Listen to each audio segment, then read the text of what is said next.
Hi, my name is Reverend KUSALA, and this is the beginning of a series of talks on the teachings of the Buddha. But I thought I would start today by explaining why I'm here in the first place. When I was 28 years old, I came to a place in my life that I realized I had to die. And I was non-religious. My father was a Lutheran and was very conservative in his religious viewpoint. And I realized I couldn't be a Lutheran or a Christian or anything else, so I became an agnostic, just like millions of other people. And so I believed in something, but I couldn't define it or didn't know how to explain it. And turning 28 and realizing that I had to die was a trigger for me that encouraged me to find a religion so I could die well. Because most people with a religion die better than people who don't have a religion. So I bought a book by Huston Smith called World Religions, and I read the whole book, and I read the chapter on Buddhism twice, and that is when I decided to study and find out about Buddhism. So where do you start? This was 1978. Where do you go to find a Buddhist temple or center? I went to the Yellow Pages and I looked at an ad that the International Buddhist Meditation Center had put into the Yellow Pages, and they said, we have free introduction to meditation on Monday nights. Everyone is welcome.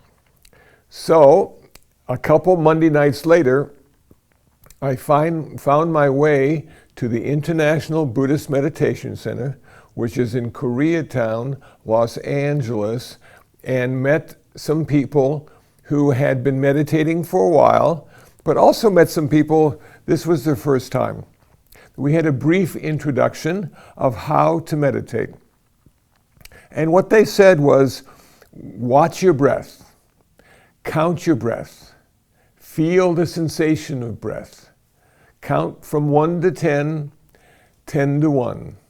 1 to 10, 10 to 1. And if you lose your place, because you're thinking, go back to 1.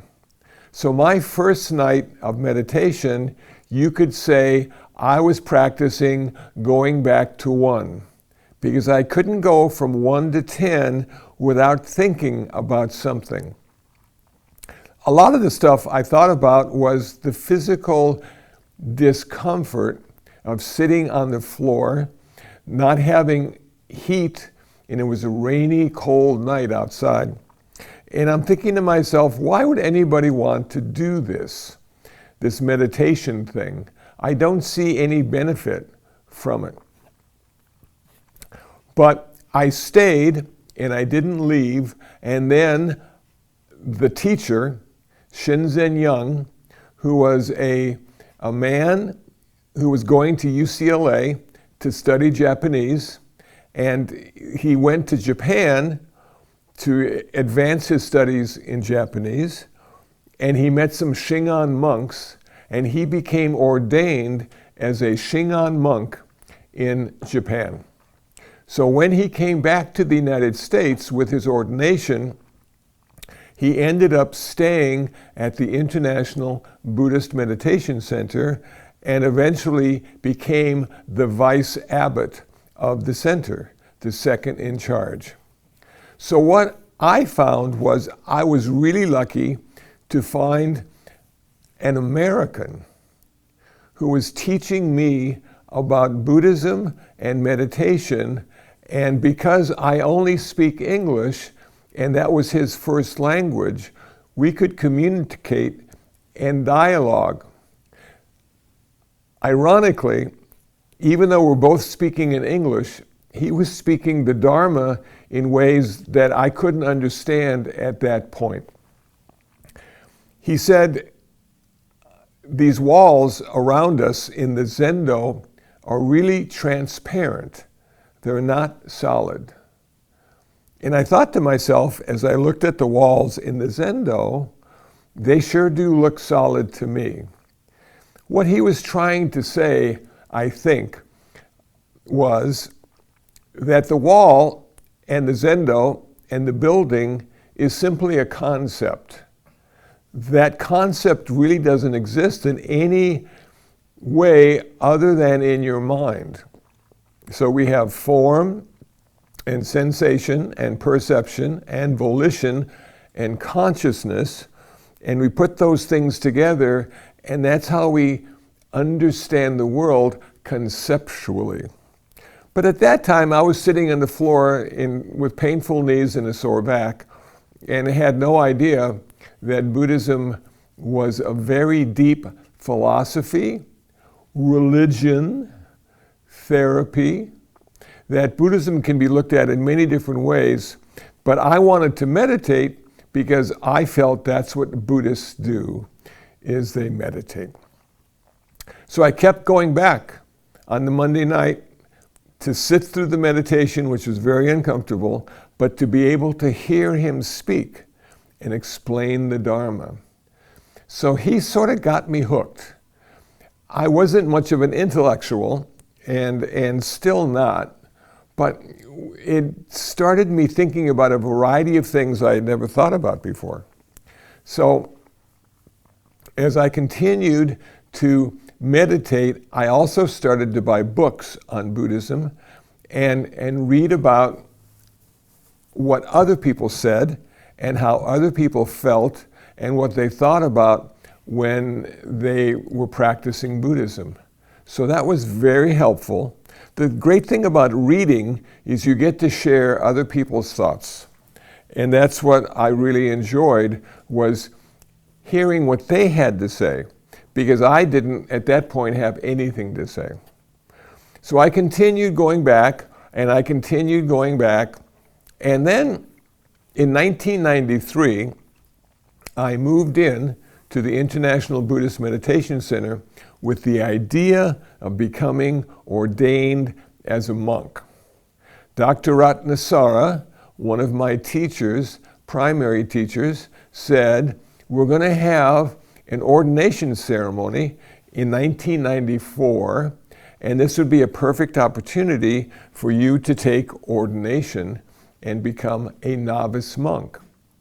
So the year before the 1994 ordination, I became a postulant. I took the 8 precepts. And then in 1994, I became a novice monk and took the 10 precepts. And then in 1996, I became a fully ordained monk. Now, I didn't know what a monk was going to do in America, because we really don't have a lot of monks in America as an example of what they do. So I was put in charge of the residential program at the meditation center, and I was to interview people who might want to move in and pay rent, and I was to clean the yards, and I was to do all sorts of things until I got a phone call from a man named Deacon Szymanski. And Deacon Szymanski was a chaplain at the California State Prison for Men. And he had seen an article about me in the Los Angeles Times and thought I would be a good fit to go to the state prison and teach Buddhism. So we had a long conversation, and I must admit I was surprised that Buddhists went to jail, because everything I read about Buddhism led me to believe we didn't go to jail, because we were good people. We practiced the 5 precepts, we took them through refuges, and there would be no reason to break the law.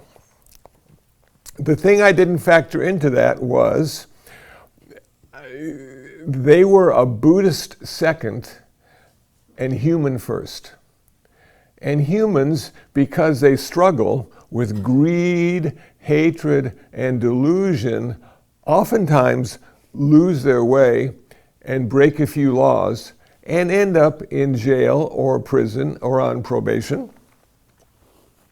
So I went to the California State Prison for Men in Lancaster, California for a year. At that time I didn't have a car, so I took my motorcycle. And when you ride a motorcycle to Lancaster, California, it's like riding into hell. It's hotter in the summer, it's colder in the winter, and the wind never stops blowing. But I continued once a month to go up to the California State Prison for Men and talk to the prisoners. Some were Buddhist, some were practicing yoga, and some were just interested in what Buddhism was all about. So I would craft a presentation that would be for beginners, and that seemed to work out fine. We started a meditation group. What the men would do is they'd bring blankets from their cell, and they would sit on the blankets on the floor, and we would practice meditation. Now the thing is, when you're teaching and meditating in prison, the problem is nobody trusts anybody. So what happens is the men always meditate with their eyes open because they don't trust the guy on the left and they don't trust the guy on the right. So I dealt with that, and of course there's many ways to meditate, and one of the ways to meditate is with open eyes. Then they wanted me to bring incense to the prison because it didn't smell good in prison, and they thought incense would be a nice way to change the smell of their cell and the prison building itself. So I was lucky enough to find people to donate incense, and we had hundreds and hundreds of sticks of incense that I brought up to the prisoners, and they were so happy and so excited about having incense. And the next month I went up, they said, "Can you get us more incense because we're all out?"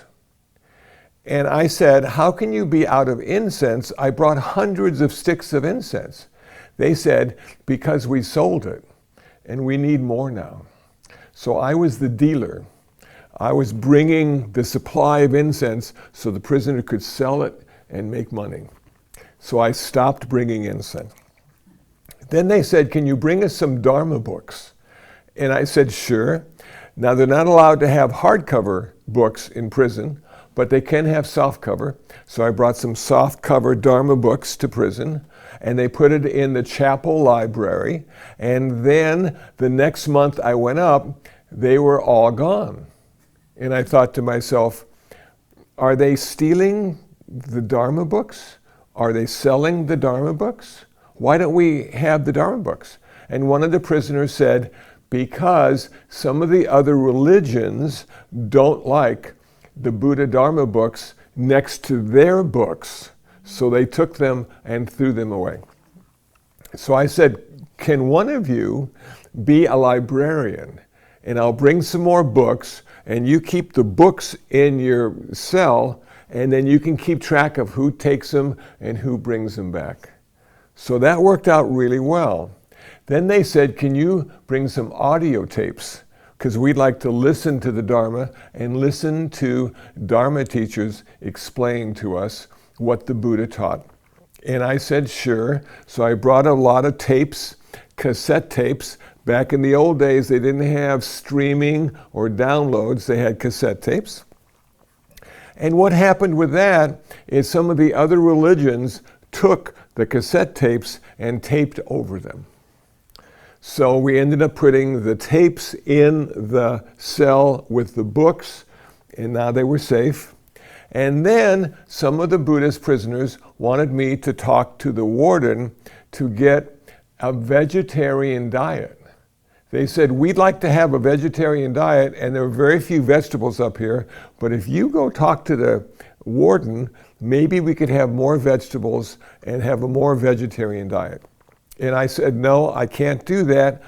I'm not up here to change your diet.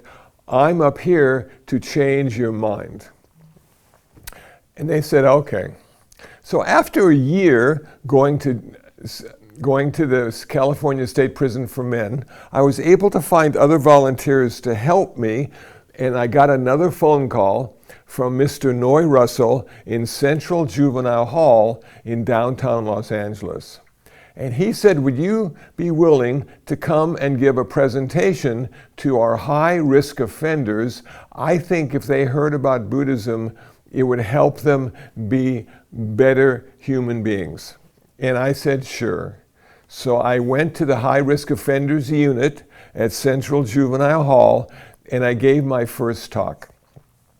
Now, ironically, I felt very comfortable because all the young boys, actually all the young men, and I had the same haircut.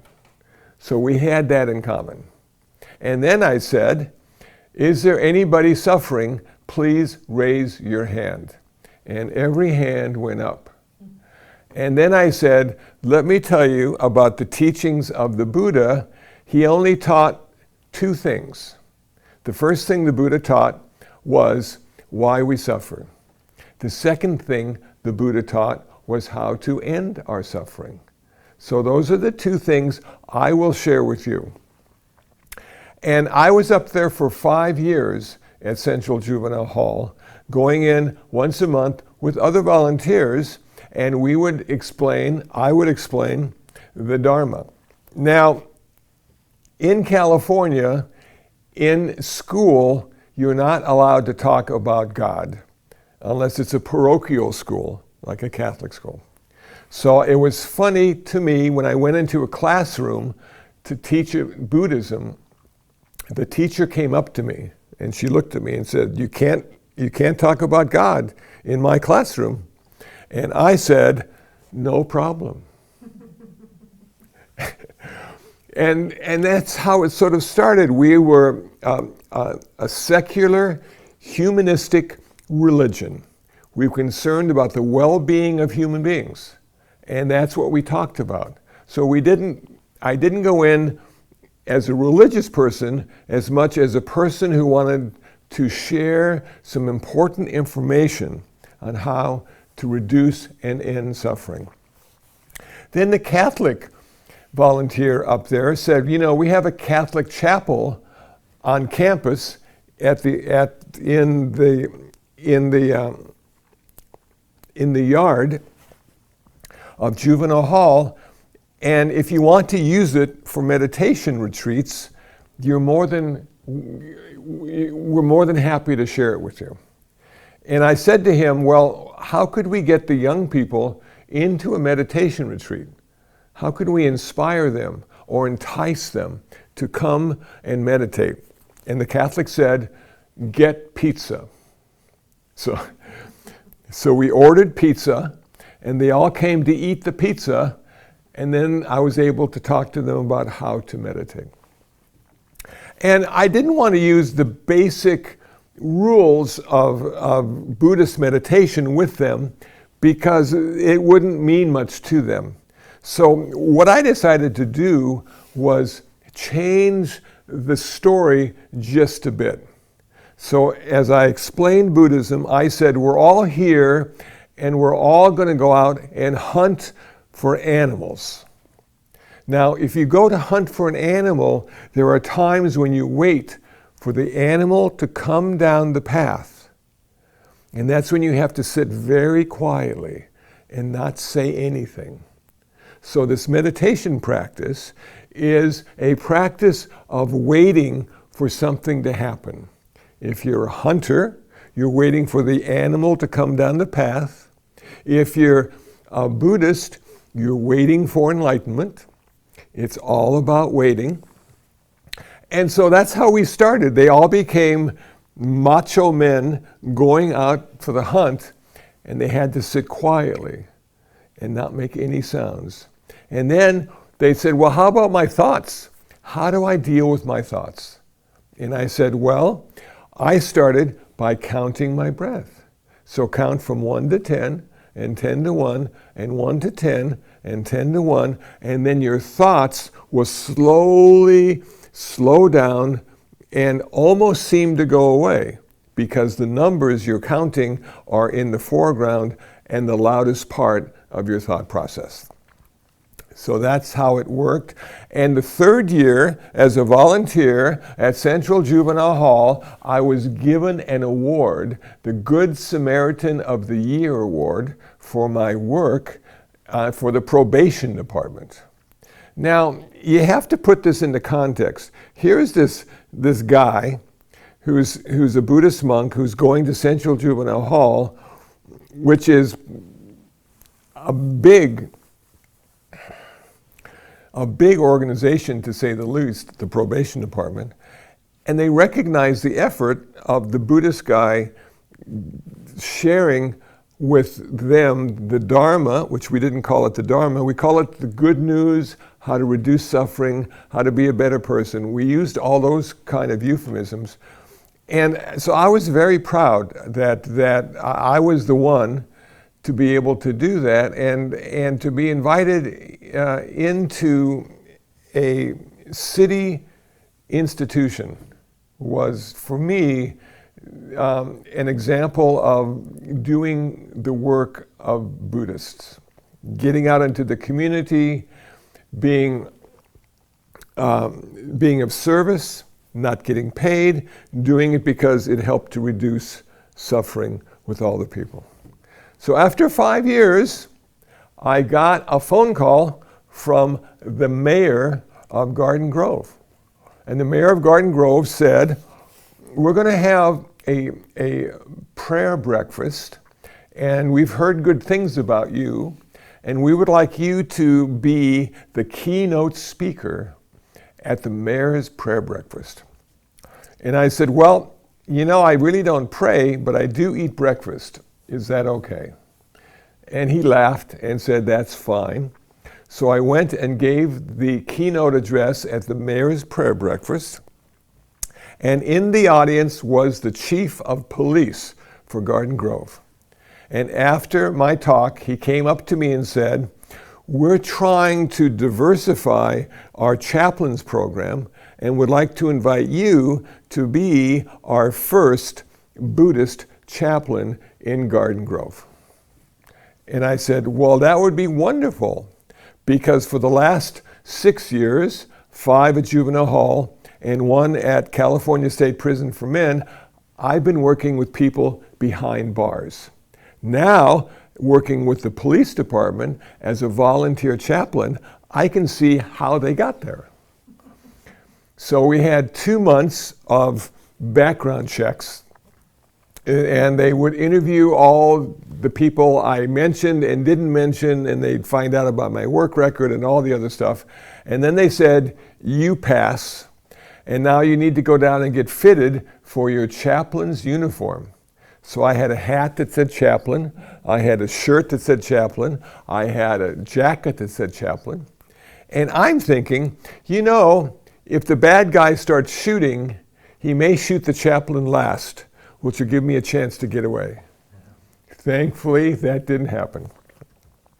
But I met some wonderful people at the Garden Grove Police Department, men and women, and it was one of the best experiences I could have ever asked for. So I was there for 7 years, and in about the 5th or 6th year, all the chaplains in Garden Grove were awarded from the California State Assembly, and the congressperson who represented Garden Grove, we were given certificates of appreciation and thanks for the work we did. And I think we were all volunteers. I don't think anybody got paid.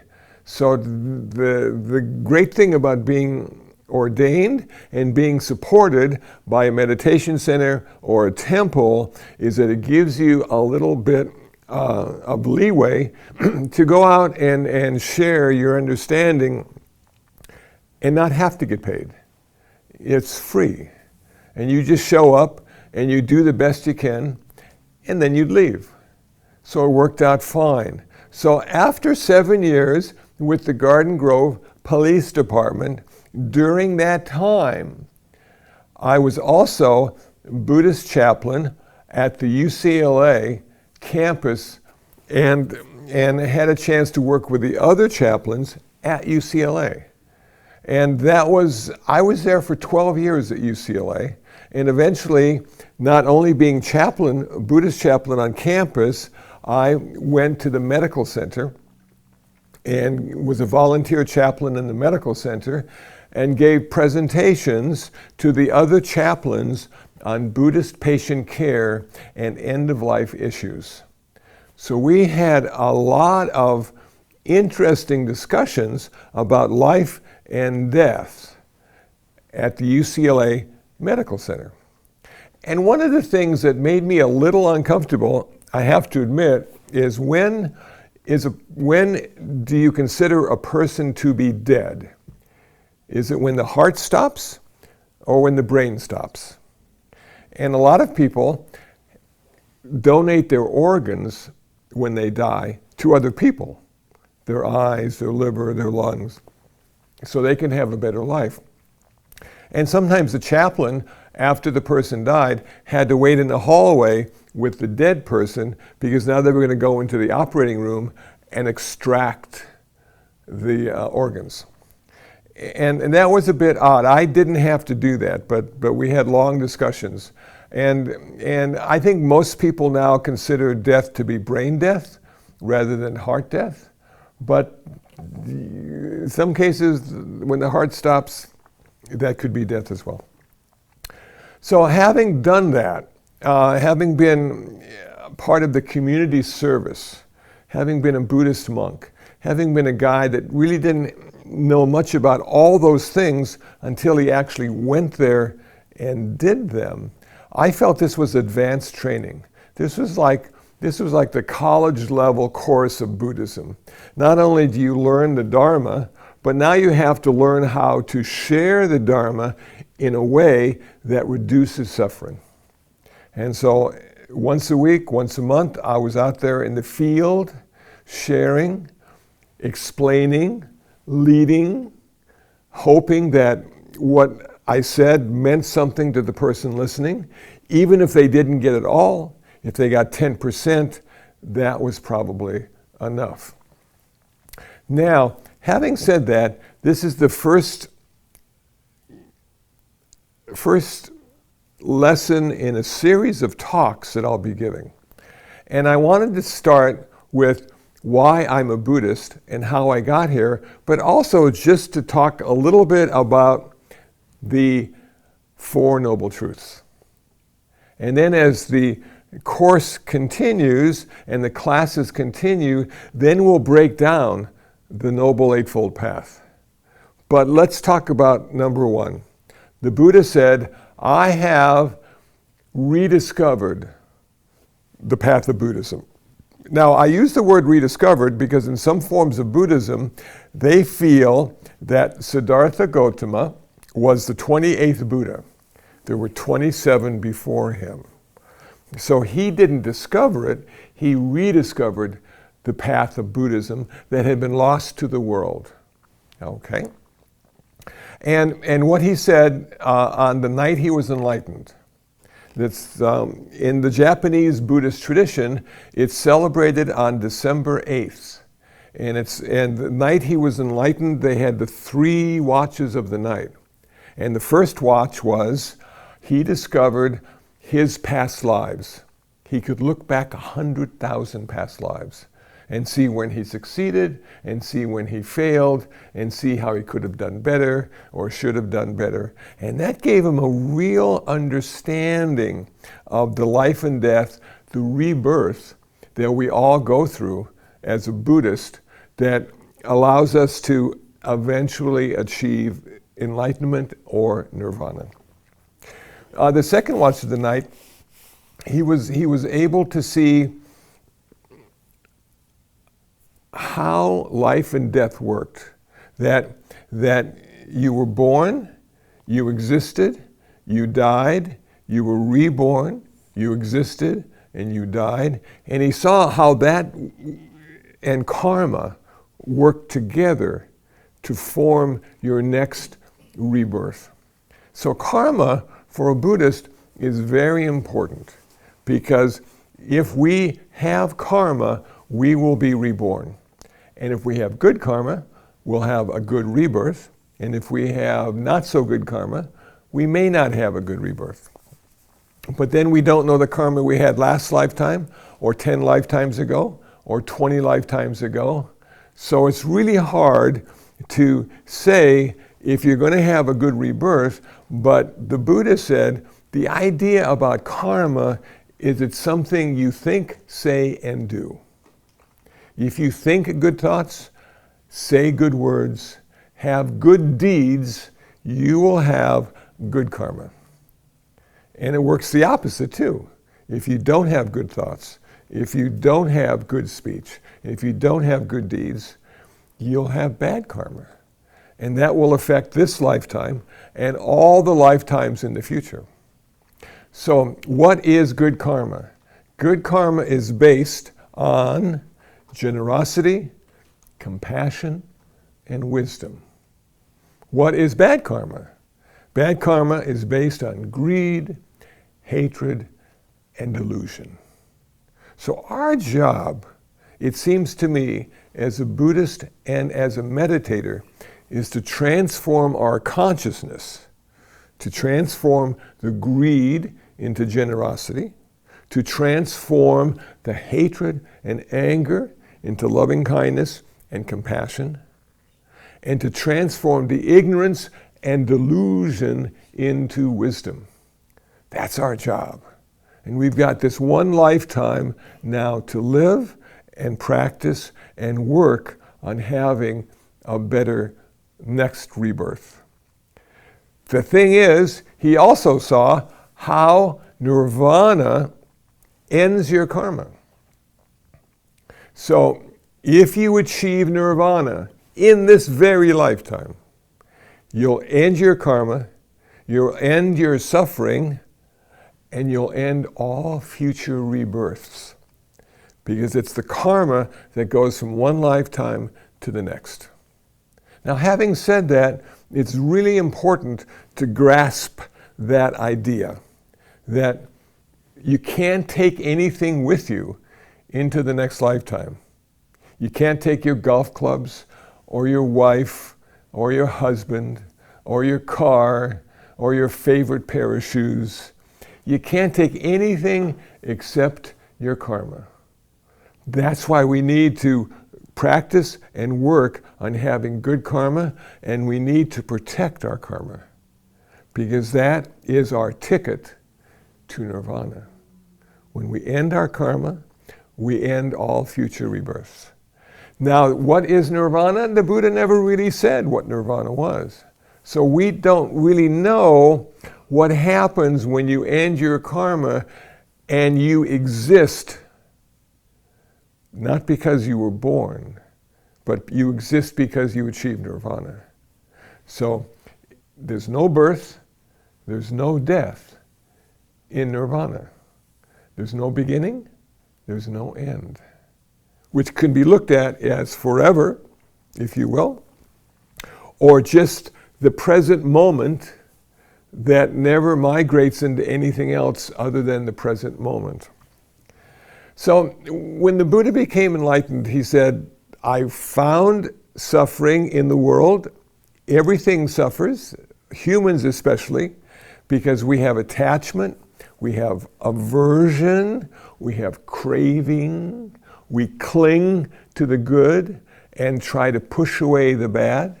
But because we are only one of the contributing factors in the pushing and clinging and holding and not wanting, we don't have total control, and we experience unsatisfactoriness, dis-ease, we experience suffering and disappointment. He went on to say that I have figured out the answer to all of that. The answer to the craving and the attachment and the aversion is nirvana. Nirvana negates all of that. And I have found the path. The Noble Eightfold Path. The path that leads to the end of suffering. The path that leads to enlightenment Buddhism/Nirvana. Right view, right intention, right speech, right action, right livelihood, right effort, right mindfulness, and right concentration. Those 8 path factors give us a chance to practice something that will totally transform us consciously. Now, I found this interesting when I was studying Buddhism, that Buddhism is only concerned with your consciousness. That if you achieve nirvana, like Siddhartha did, who became the Buddha, one who is awake, he still had a bad back. He still, at the age of 80, had to sit down and rest because his body was showing the signs of old age. But the thing that separates him from the average elderly person is he didn't suffer with that. And the elderly people do. And that's why they're always going to the doctor. Can I get some pills? What kind of exercise should I do? Should I do yoga? Should my body feels so uncomfortable, I sometimes hate to get up in the morning. So the Buddha didn't have to deal with that. But he did have to understand that no matter how much meditation you do, it won't change your body, it just changes your mind. And I've been told if you want to change your body, start doing yoga.